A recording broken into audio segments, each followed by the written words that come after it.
Campers, please put your hands together for Mega 64.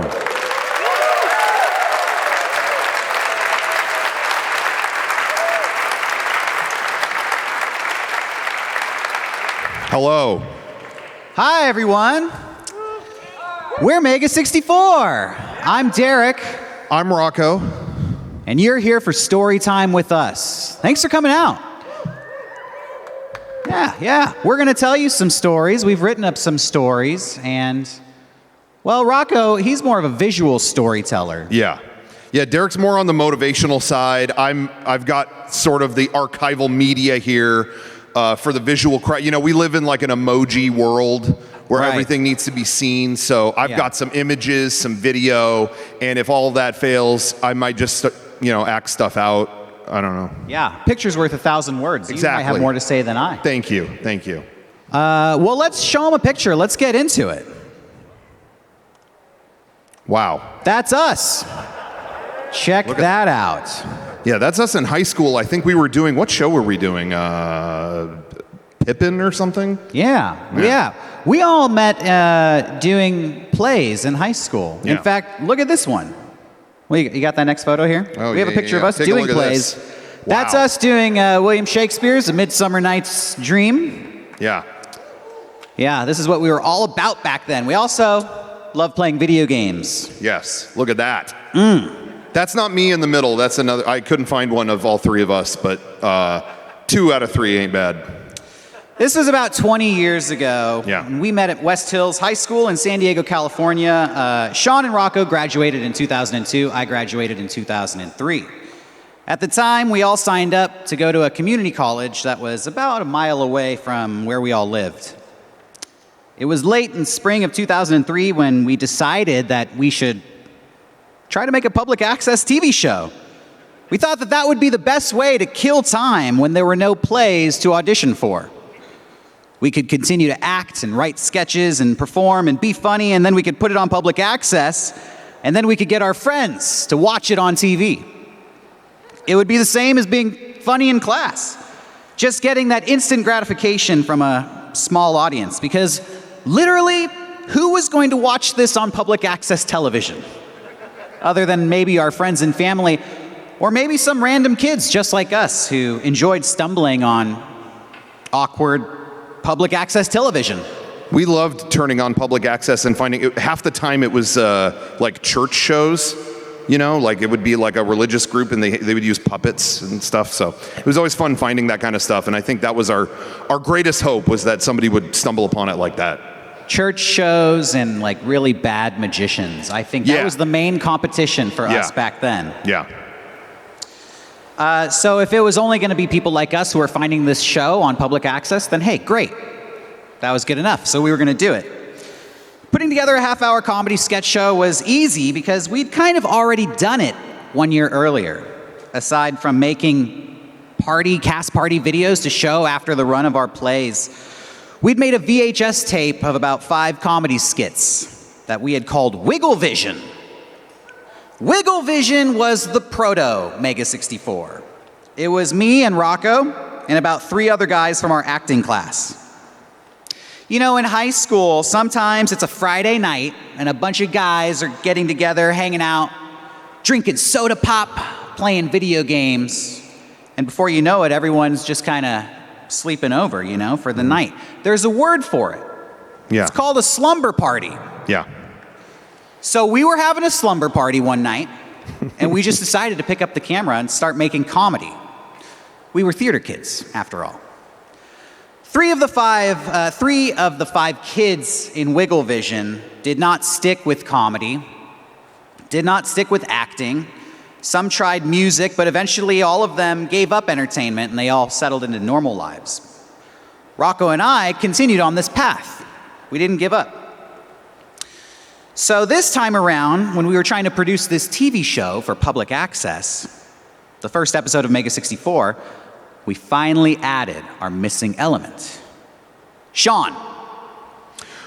Sean couldn't be with us here today, but this is something I don't know if he's watching at home. He doesn't know. But he gave me a drive full of some photos that we could use today. And I don't know if he knows all of his MySpace profile pictures from 2004 or 5 were on this drive. So throughout today, when we bring up Sean, we're going to be looking at some of these profile images. It's the closest thing to him being here. Sean, at the time, had a screen name on AOL Instant Messenger called Sean's a Lover. Yeah. So he was kind of like the heartthrob of our group. He did change it later, I think, to Buff Guy Sean. So yeah, that's who. Which is even more intimidating. Yeah. So we had to get him in our show. I'm still intimidated, a little bit. Yeah. Now that we had Sean, we were Mega 64. We put together our first show. It was fun.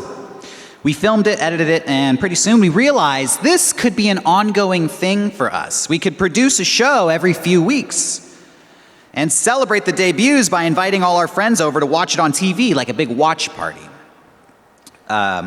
Well, it turns out the rules for public access were if you want to run a series, you need to give them 6 episodes all up front before they run anything. Oh, and not only that, you had to do 6 episodes, and they had to be on beta tape.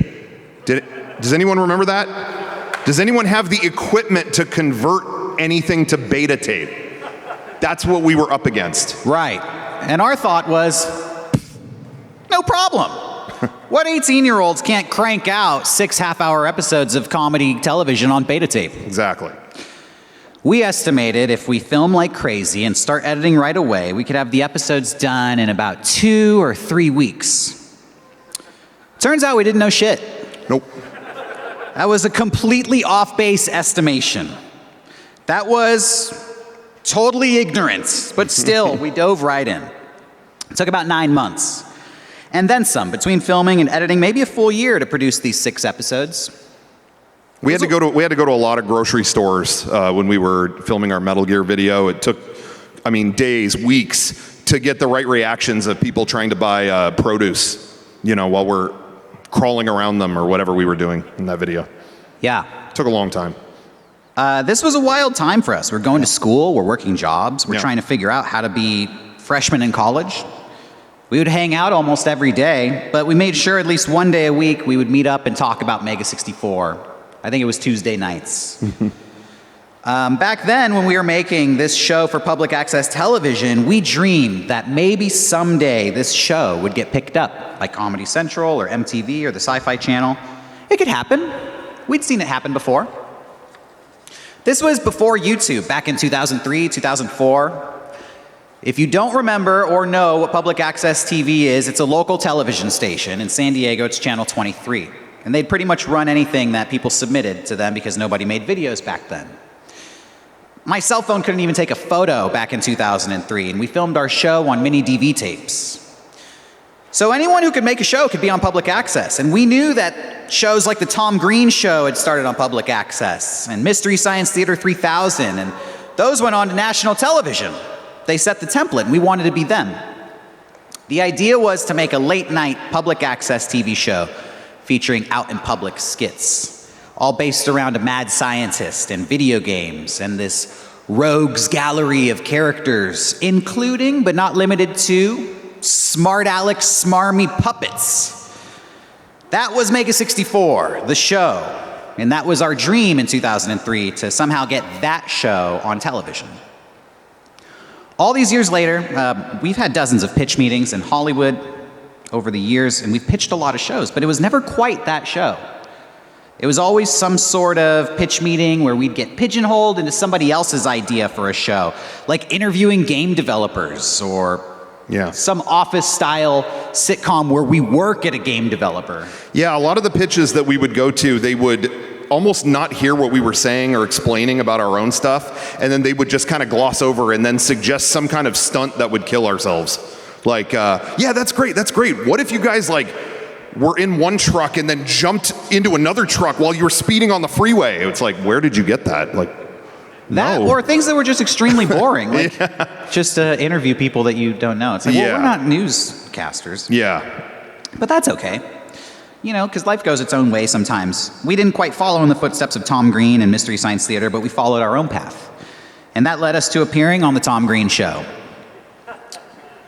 Look at that. It led to us working with Mike Nelson from Mystery Science Theater when he guest cameoed on an episode of Mega 64.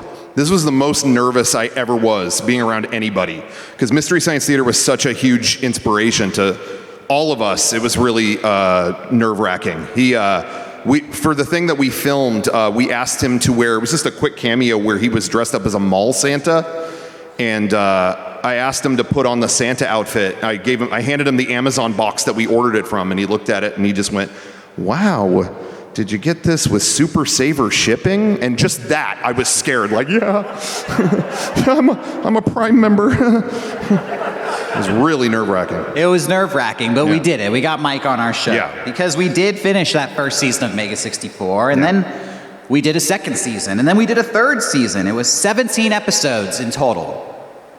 And the show never made it to national TV. But that didn't stop us, because we've been self-releasing our content for the past 18 years. Self-releasing our content has allowed us to do what we do: travel the world, attend events like this, make appearances, produce videos, and just generally have a pretty fun and amazing job. All while remaining 100% independent and kind of underground. And since we've been around for so long, we've seen a lot of other groups come and go, and we've learned a lot of lessons, and we had to figure out a lot of this stuff for ourselves along the way. Truth be told, Mega 64 just kind of happened by accident. We never intended for this to become our career, but somehow along the way, it just did. It went from being a casual thing with friends to being a real, serious job. And it happened gradually over time, and there were a lot of little, imperceptible steps that pushed it in that direction over the years. It was after the release of our first season on DVD, we got hired by Ubisoft to produce a series of internet videos to promote new video games that were being released. In 2005. Oh, I was just going to say, it was really like incredibly ahead of their time. Like when they asked us to do this, I think we had only put out like a couple videos.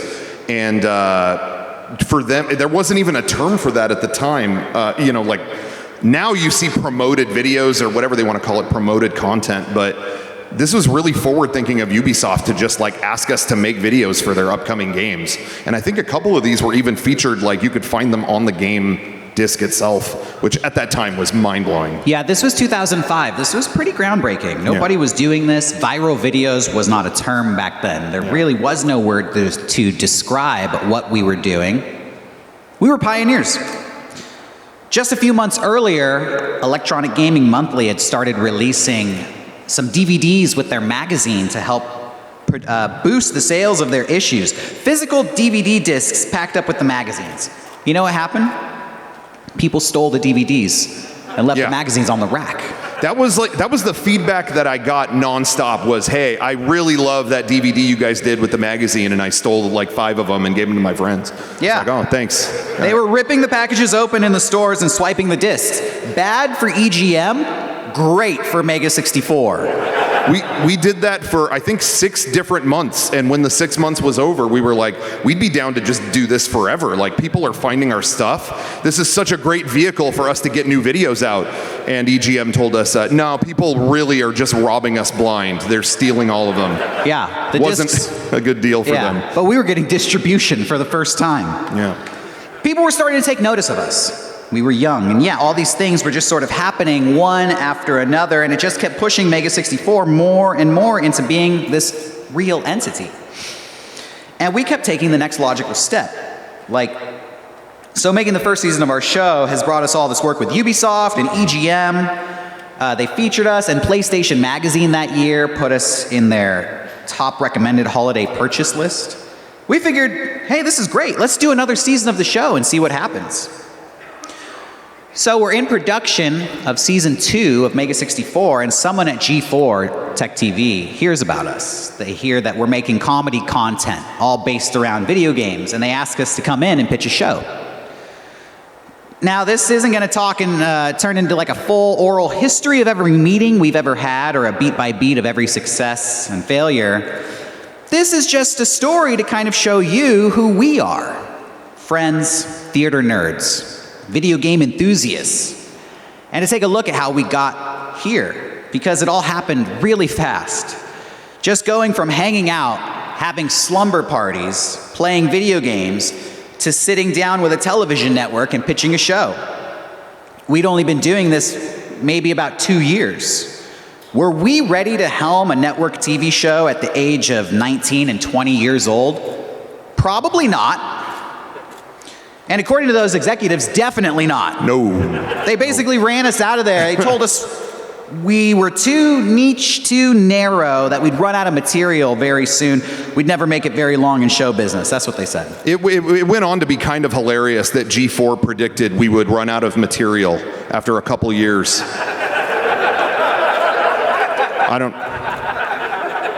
Nothing further to say on that. Well, by 2007, 2 years later, Mega 64 would become our full-time career. And it has been for every day since. Every day since October 2007, we've been working full-time on Mega 64.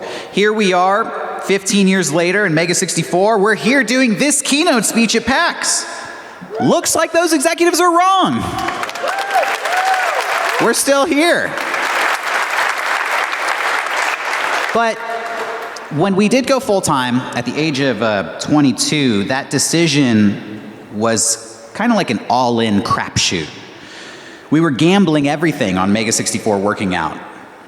I had dropped out of community college a year earlier, and sometimes even to this day, I wonder, was that the right decision to make? At the time, it felt like it was the only decision to make. Mega 64, we had been tapped to do videos for Game Developers Conference, which is kind of like the Academy Awards of video games. And the job required a trip to San Jose. And that trip happened to fall right on finals week for school. So taking this job would mean skipping all my class finals and failing a semester of school. And could I have explained this to my teachers and worked something out? Possibly, but I didn't really have that kind of relationship with my teachers. And honestly, could they have really understood what I was doing in 2006, skipping all my finals to go make internet videos? Yeah, that was a scary time. We had quit, but I had quit my personal job too, but I was terrified of running out of money, and I was selling stuff on eBay. I had all kinds of tricks. I would pre-order games at GameStop to get the pre-order gift they would give you, and then I would cancel my pre-order and sell the gift. I think sometimes Ubisoft sent us games, like stacks of copies of Just Dance or whatever, and I would, you'd bring those to Walmart and get store credit, so I could buy all the paper towels I needed. But it was we really had to, do whatever we could to make ends meet. Right. We did do Game Developers Conference. So at this point, I'm a community college dropout. We're working for Ubisoft. We get about $900 per video to split between the three of us. I'm living with my roommates, trying to cover rent with my $300 cut from these viral videos. Rocco's selling stuff on eBay. I get a job at Barnes & Noble to help make ends meet. And I was so broke at this time, I remember that I would go to Walmart next door to my bookstore after my shifts, and I would raid the top ramen shelves.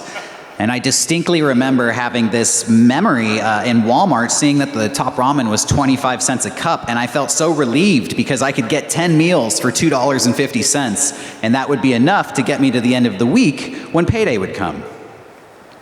I remember telling myself at that time that those were my starving artist days, that every artist has to go through that, these times when nobody really cares, and you're young, and the only way to make it through is to scrape and suffer until you get this big break. And I don't know if that's even true or a healthy mentality to have, but that's just what I told myself back then. So times were tough. There were a lot of tough times in Mega 64, actually. Times when there was no work, times when we hadn't been paid for months and we were struggling, times when we were arguing with each other. The secret was to kind of hide those tough times. Mega 64 is about having fun. There's this devil-may-care attitude to the whole product where the problems of the world don't really seem to affect us. If life has you down, you can escape into the comedy videos of Mega 64. So kind of the trick of what we do, the real specialty of Mega 64, is to make everything look easy and effortless. We've kind of been described as a friendship simulator at times because watching Mega 64 videos can feel like you're just hanging out with an old group of friends. Except we're better than your real friends, because we don't bring drama. There's no divorces and we need your emotional support. We're not falling on hard times and asking to sleep on your couch for a few weeks. There's no ongoing life crisis that involves you. We're just your hangout buddies. Although I did raise a complaint when we went to that first GDC. You can see the top left picture there. They sat us right in a standing room area, and so this guy's butt was in our face. You could see, that's the only photo I have of us at that. So I don't know who's... I took that photo. Yeah. That was our view of that show. So that was one complaint, but otherwise we never let it in. Never let negativity in. That's a good point. You bring up a good point. Because we do have life crises, more than just a butt in our face. We do have hard times. We do have bad relationships. We get screwed in bad business deals. And sometimes the toughest part of this job is just making it seem easy. I remember a time when I got dumped by a girlfriend the morning of a shoot, and I had to show up and work and wipe away the tears and start telling jokes, because that's the job. And I can go back and watch that video, and it's really funny. And I have this strange sense of pride about being able to accomplish it, but also this feeling like this job is weird. And sometimes it's hard to pull off emotionally. It can be really difficult sometimes when you're facing something or dealing with something and they expect you to be funny. It always sounds weird complaining about a job where you're just making people laugh, but sometimes it can be really, really difficult when you have something going on behind the scenes and everyone just wants you to make them laugh. It's very hard to sometimes make that happen, but... Yeah, you have to drop everything that's going on and everything that you're feeling and then perform and crack jokes and be funny and be a character. So, being a starving artist, working a regular job, doing Mega 64 on the side, that's where we were in 2007 when IGN offered us a job doing regular video work for their website. And the IGN job meant that every 2 weeks we had to turn in a new video, and we would each take home about $1,200 a month. Not crazy, but compared to how we had been living, that's like a king's ransom in Top Ramen. So we took the offer. We quit our jobs, and at 22 and 23 years old, we pooled our money and rented a tiny, rundown warehouse space and became the heads of our own production company for Mega 64. By this time, in 2007, that's our first studio right there. By this time, things are starting to take off for us. We finished season 2 of our show, and we're in production on season 3. And we launch our podcast, which as of today has over 600 episodes, millions of views. It's one of the flagship shows on our YouTube channel. We were on Spotify even before Joe Rogan was. Or after, no, sorry, it was after. We're on Spotify, that's all. And so is Joe Rogan. In 2007, we filmed our now infamous video with Shigeru Miyamoto, where we hit #1 on the YouTube top videos. We also started attending PAX. PAX 2007 was our first time attending this convention. We've never missed a PAX since then. By the way, the only photos I had offhand for PAX were our friend Garrett relaxing in our booth, and then I think he was meeting with the Joker family here. I'm not exactly sure. He's embracing the Joker. I'm not really sure.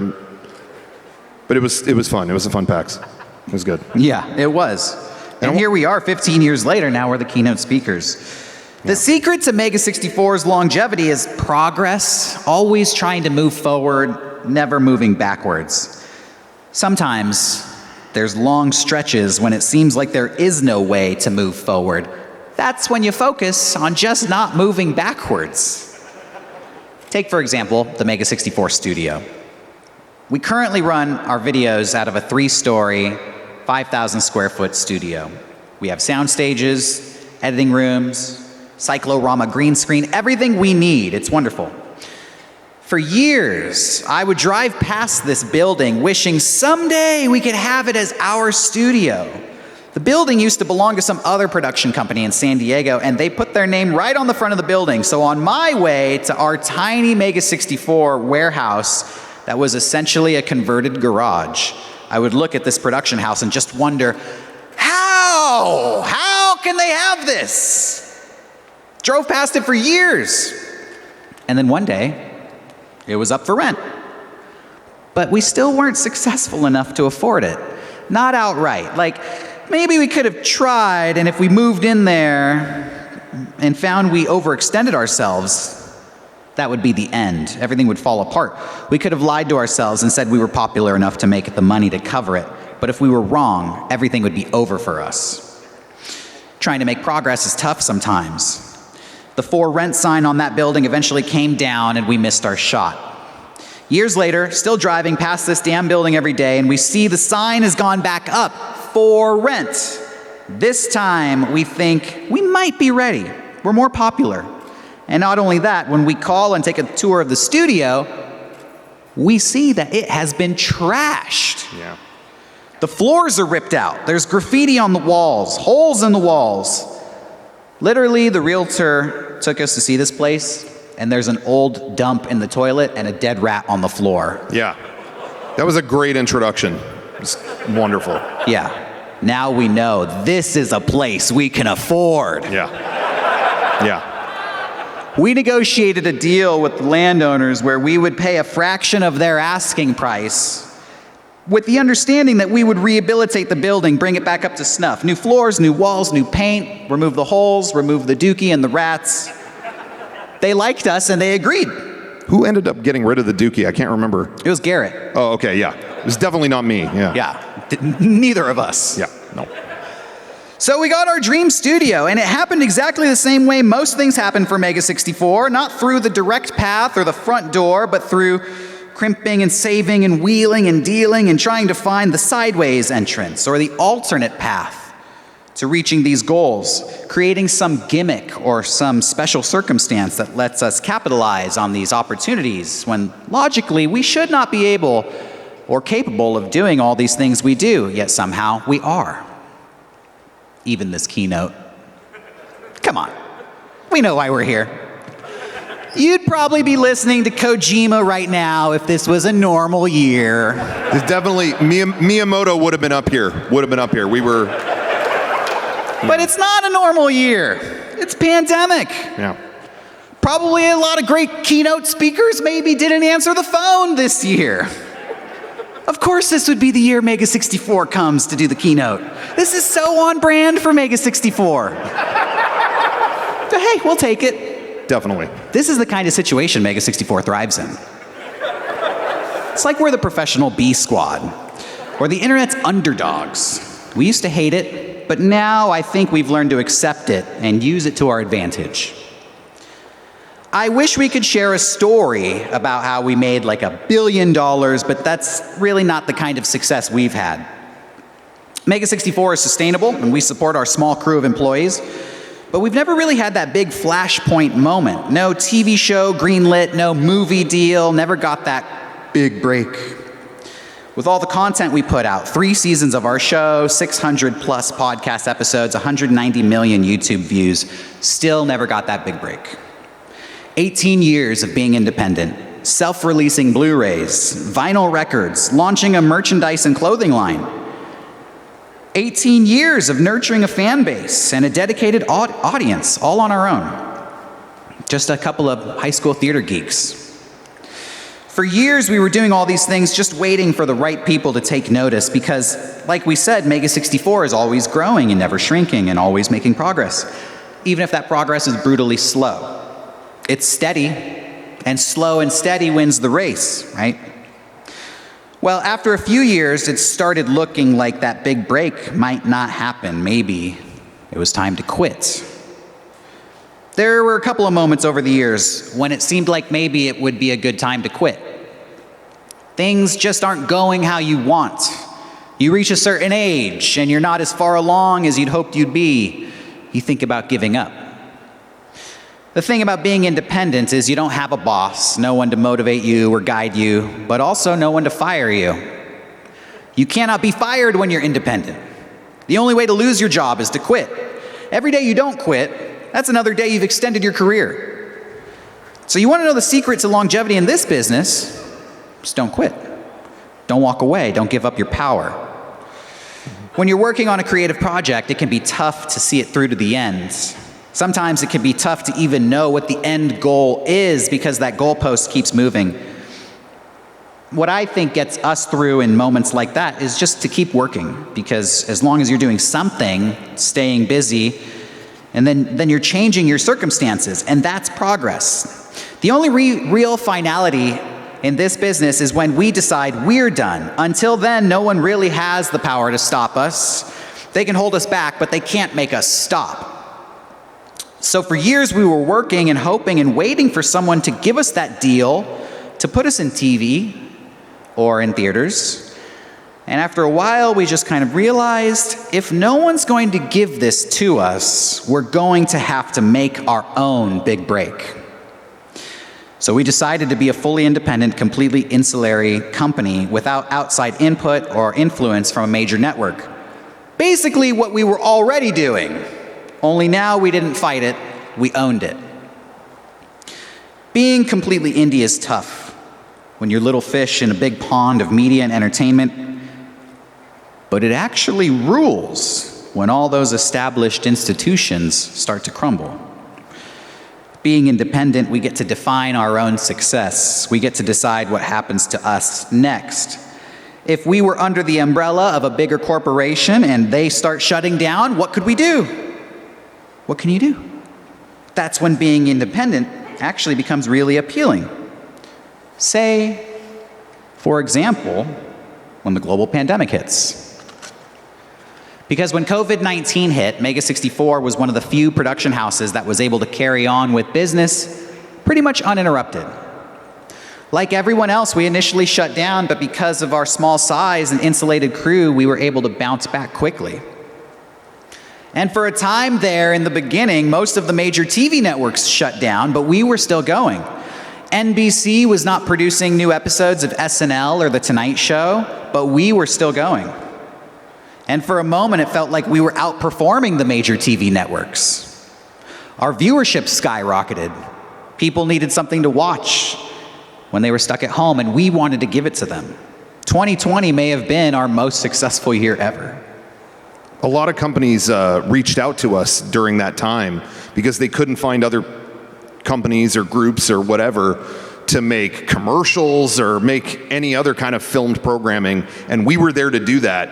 And our live stream viewership, all kinds of stuff across the board went way up just because we didn't stop. Right.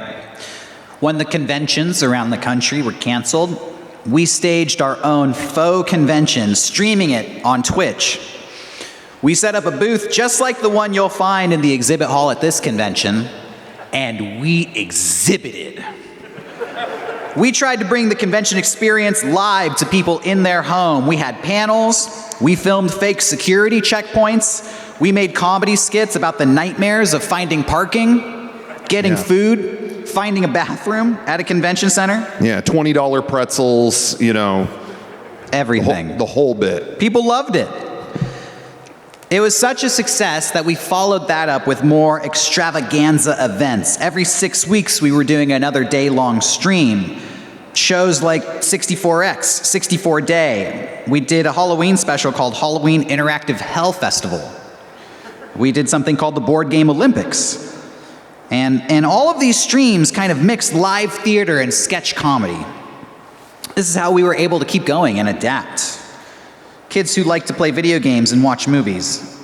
That was us. Oh, sorry.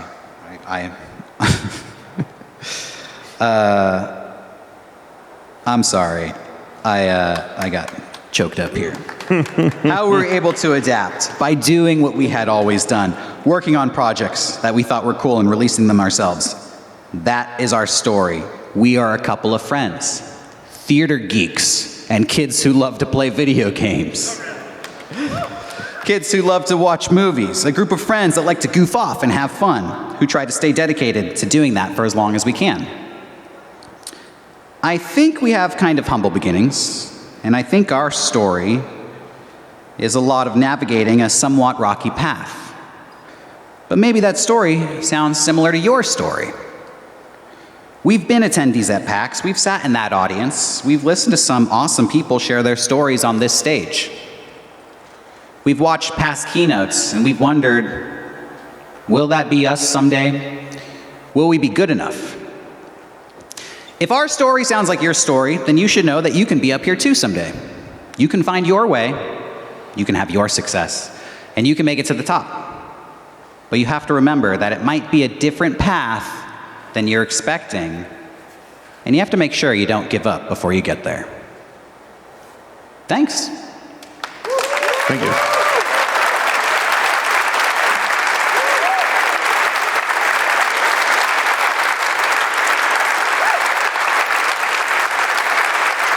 Rocco, is there anything else you'd like to add to that? No, just want to make sure everyone saw these photos. Let's see. Here's another. This could have been us in 2020. Luckily, we survived.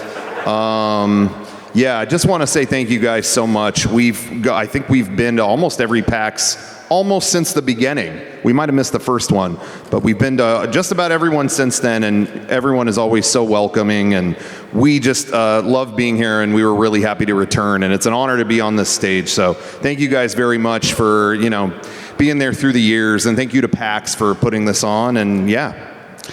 Yeah, and thank you especially for coming back out to this PAX. This is a special PAX, and we hope to see all of you on the exhibit floor. This has been our keynote. Thanks for joining us, everybody. Hope you enjoy PAX.